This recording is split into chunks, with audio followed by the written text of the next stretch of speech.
Olá, meu nome é André Luiz e seja bem-vindo ao canal Tribuno. Para você que desistir não é uma opção e que você já entendeu que com perseverança você vence, esse aqui é o teu lugar. Como é nosso costume,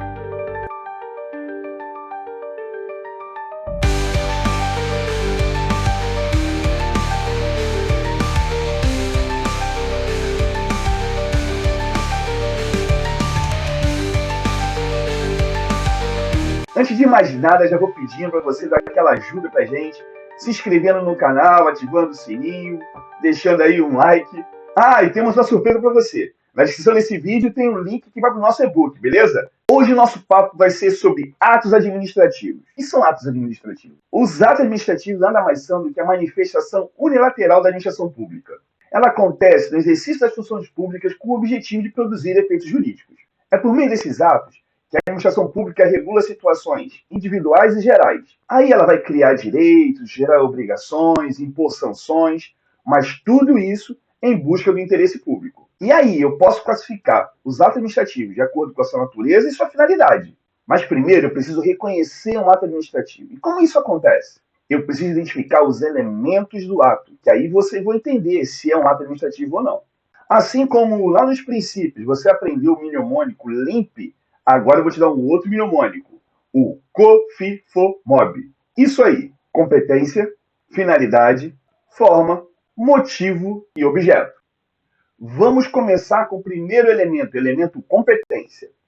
Mas o que é competência? Competência é uma atribuição legal conferida por um agente ou um órgão público para produzir determinados atos. Cada agente ou órgão possui uma esfera de atuação. E quem vai fazer isso, quem vai conferir isso, como eu já falei, é a lei ou um regulamento interno, que para o princípio da legalidade está valendo. Ou seja, se alguém produz um ato que é fora da sua esfera de competência, esse ato é um ato inválido. A competência, inicialmente, ela é indelegável, mas a lei pode criar exceção. Assim, aquela pessoa que recebeu determinada competência não pode chegar e dizer, não quero mais, a não ser que a lei crie um dispositivo e diga, essa competência que eu te dei, se você quiser, você pode passar para outro, tá? Quer um exemplo? O prefeito, ele tem a competência de sancionar ou vetar leis.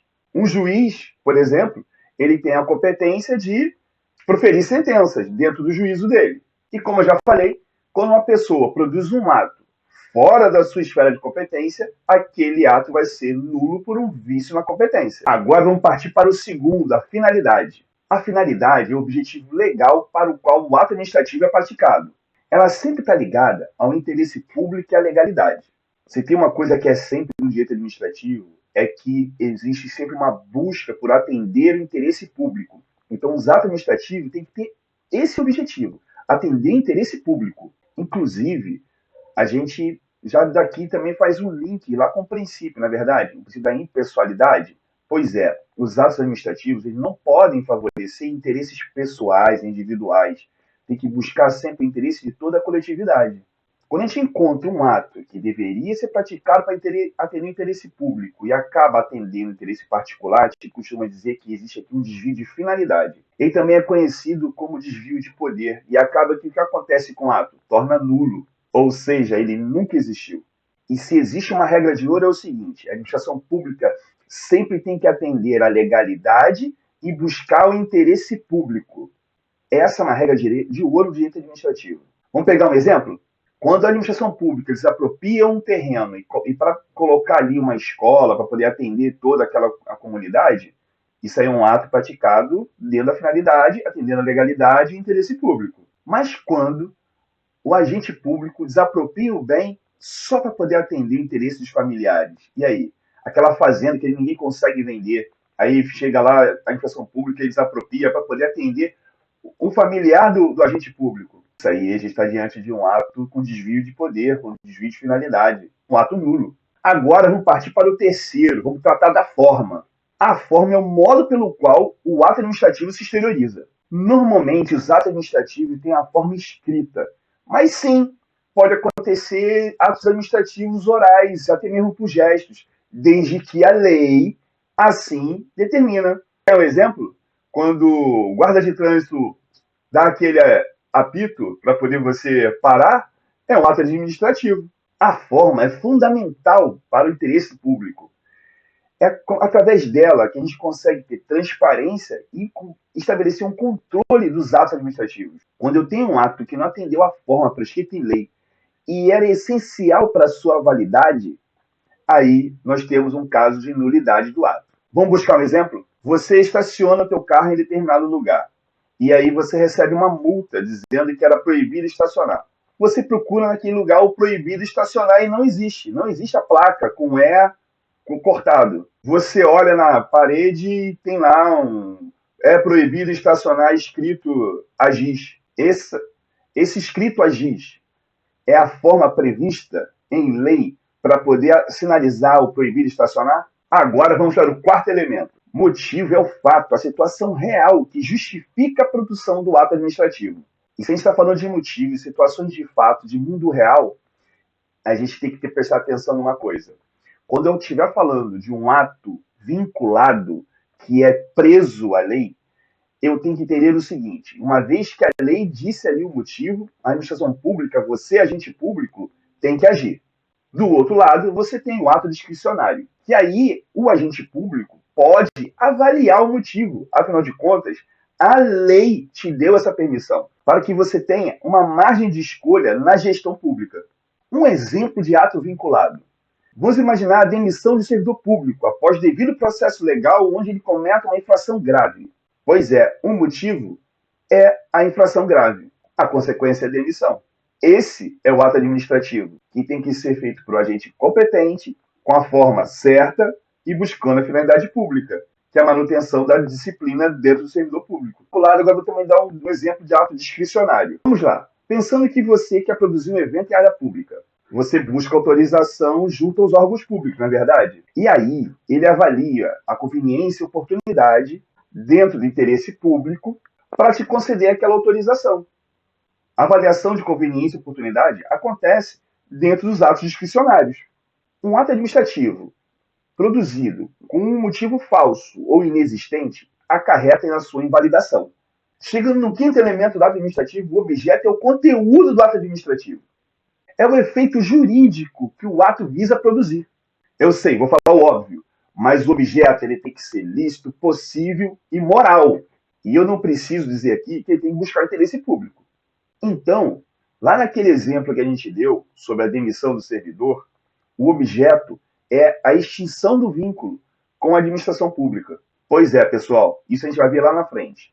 Existe a diferença de exoneração e demissão. Na exoneração, o servidor ele é retirado daquele cargo e pode passar para um outro cargo. Se não existe outro cargo para ele ocupar, encerra a participação dele na administração pública. Já no caso da demissão, é uma punição, é uma extinção de vínculo com a administração pública, onde aquele servidor deixa a condição de servidor e sai da administração pública, é retirado da administração pública, é uma pena, beleza? Agora você já consegue reconhecer um ato, você já consegue entender os elementos do ato administrativo, entende como é que ele é produzido. Agora vamos classificar esses atos administrativos.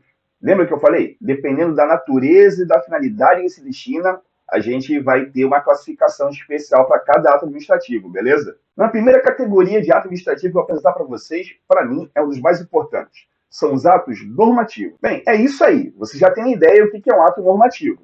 O ato normativo são aqueles que criam regras gerais e abstratas para que todo mundo possa seguir. Ou seja, elas criam e modificam direitos. Eles têm como característica a impessoalidade, a abstração. É para que todo mundo possa atender aquela norma. Via de regra, esses atos são produzidos pela administração pública para dar um fiel cumprimento à lei ou para a organização interna da administração. Por exemplo, você tem uma lei, Lei Maria da Penha, o Estatuto do Desarmamento, enfim, e você tem um decreto. O decreto é um exemplo de ato administrativo. E existem outros, tá? Você vai encontrar diversos exemplos de atos administrativos normativos. As instruções normativas, as ordens de serviço, enfim, as instituições gerais. Tem algumas instituições, por exemplo, o Exército, que eles têm lá instruções gerais. Enfim, é um exemplo de um ato administrativo. O segundo tipo de ato que vou apresentar para vocês são os atos enunciativos. Diferente dos atos normativos, que criam e modificam direitos, os atos enunciativos, eles atestam, criam, declaram situações de fato e de direito. Esses atos têm como função reconhecer uma situação pré-existente, da segurança jurídica. Alguém já escutou falar em CND? Certidão negativa de débito. Pois é, você não tem débito, e aí você tira uma certidão negativa de débito. Isso é importantíssimo, por exemplo, para participar de licitação. Agora temos o terceiro tipo de ato. Atos ordinatórios. Atos ordinatórios são aqueles que vão organizar o funcionamento interno da administração pública. Esses atos são direcionados diretamente aos agentes públicos para poder garantir a disciplina dentro da administração pública. Eles não afetam os particulares. Quer um exemplo? Circulares, avisos, são tipos de atos ordinatórios. Agora vamos aos atos negociais. Bem, o nome ajuda, né? O ato negocial é aquele que a administração pública manifesta a sua vontade, mas de acordo com a vontade do particular. Via de regra, você tem a supremacia do interesse público sobre o particular, não é isso? Mas existe um limite, que é garantir a indisponibilidade do interesse público. Mas como nada é absoluto, você tem uma exceção, que é o ato negocial. A administração pública busca um acordo com a vontade do particular. Agora nós temos os atos punitivos. Esse também é outro nome que ajuda muita gente, né? Ato punitivo, a gente vai ter uma sanção no final. E sim, os atos punitivos podem impactar tanto particulares quanto servidores, beleza? Isso dependendo se a lei é infringida ou não. Agora, você conhece os atos administrativos, você já até consegue entender quais são os elementos do ato administrativo, você já até identifica tipos de atos administrativos. Agora eu vou te falar que, como nada é eterno, existem formas de retirada desse ato administrativo. E eu vou falar nesse momento de revogação e anulação. Na súmula 473 diz assim: quando o ato é enveidado de ilegalidade, a administração pública ali diz pode, mas na verdade deve anular os seus atos, porque um ato que é enveidado de ilegalidade é um ato inexistente, é um ato inválido, ele não gera direitos. Por isso que a gente chega a dizer que é um ato nulo. O vício de legalidade, ele ataca o ato lá na origem dele, porque não atendeu à lei. Contudo, ele pode revogar seus atos, desde que não seja conveniente ou a oportunidade não esteja presente. Mas é claro que, nesse caso, eu sempre tenho que respeitar o direito adquirido e as decisões judiciais. André, em qual prazo isso? 5 anos. Então vamos lá. Quando eu estiver falando de anulação, eu estou falando de extinção de ato porque existe um vício de legalidade, ok? E a administração pública tem que fazer isso. Porém, se a administração pública não fizer, o judiciário pode fazer. Afinal de contas, estão falando de um ato que não pode existir, na verdade ele nunca existiu. E por isso nós vamos dizer que o efeito da retirada desse ato vai ter o efeito ex tunc, ou seja, um efeito retroativo. Tudo que aconteceu por conta daquele ato não existe mais. Na verdade, ele nunca deveria ter existido. Tanto atos discricionários quanto atos vinculados podem ser anulados. Basta não atentar à legalidade. Então, quando a gente está falando de revogação, a gente vai estar sempre pensando na discricionariedade. São os atos que não são oportunos ou não são mais necessários. A gente está falando sobre mérito administrativo. Nisso, o judiciário ele não pode entrar dentro do mérito para poder avaliar se era ou não era oportuno ou necessário naquele caso. Novamente, desde que você não esteja atentando contra a legalidade. Hoje em dia, também se fala a questão da finalidade, não é verdade? Lembra que eu falei? Se eu produzo um ato ilegal, imoral, então, também seria uma forma de judiciário, por exemplo, chegar e analisar esse ato discricionário. E aí, gostaram? Mais um para conta, né? Ato administrativo. Eu gostei bastante.